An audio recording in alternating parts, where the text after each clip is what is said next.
বতৰে ম্লান কৰিব নেকি পূজাৰ আনন্দ পূজাৰ কেইদিন কেনেকুৱা হ'ব বতৰ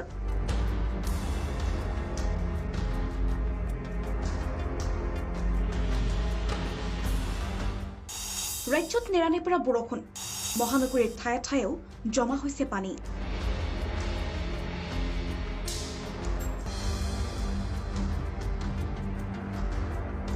বহু ঠাইত শিল্পালয়সমূহত দেৱীৰ প্ৰতিমাসমূহ বৰষুণৰ বাবে শুকোৱা নাই বৃহস্পতিবাৰৰ পৰা হৈ থকা নেৰানেপেৰা বৰষুণৰ ফলত গুৱাহাটী মহানগৰীৰ ঠায়ে ঠায়ে জমা হৈছে পানী পূজাৰ বতৰত বৰষুণে ম্লান পেলাইছে আনন্দ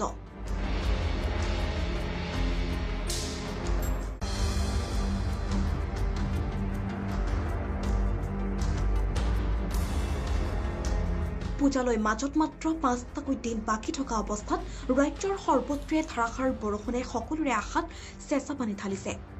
পূজাৰ বজাৰত বৰষুণৰ বাবে গ্ৰাহকৰ খেৰেঙা উপস্থিতিয়ে ব্যৱসায়িকসকলকো উদ্বিগ্ন কৰিছে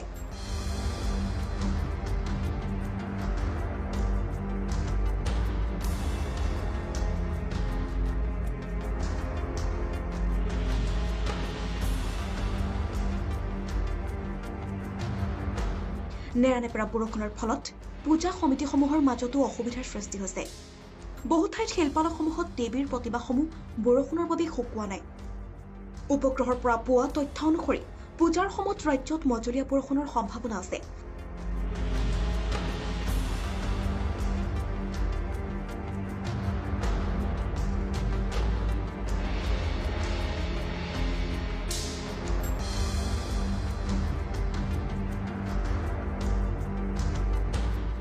শনিবাৰৰ দিনটোত ৰাজ্যত অব্যাহত থাকিব ধাৰাসাৰ বৰষুণ দেওবাৰে পুৱাৰ ভাগত বতৰ ডাৱৰীয়া হৈ থাকিব যদিও মাজনিশাৰ পৰা সোমবাৰৰ দিনটোলৈকে ধাৰাসাৰ বৰষুণৰ সম্ভাৱনা আছে একেদৰে পূজাৰ আগলৈকে বতৰ ডাৱৰীয়া হৈ থাকিব ৰাজ্য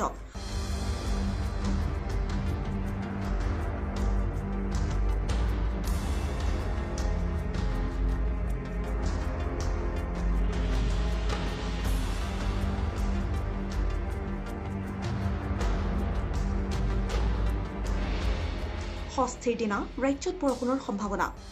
সপ্তমী অষ্টমী নৱমী আৰু দশমীলৈকে ৰাজ্যত মজলীয়া বৰষুণৰ সম্ভাৱনা আছে অৰ্থাৎ বতৰে এবাৰ বিধি পথালি দিব পাৰে পূজাৰ সময়ত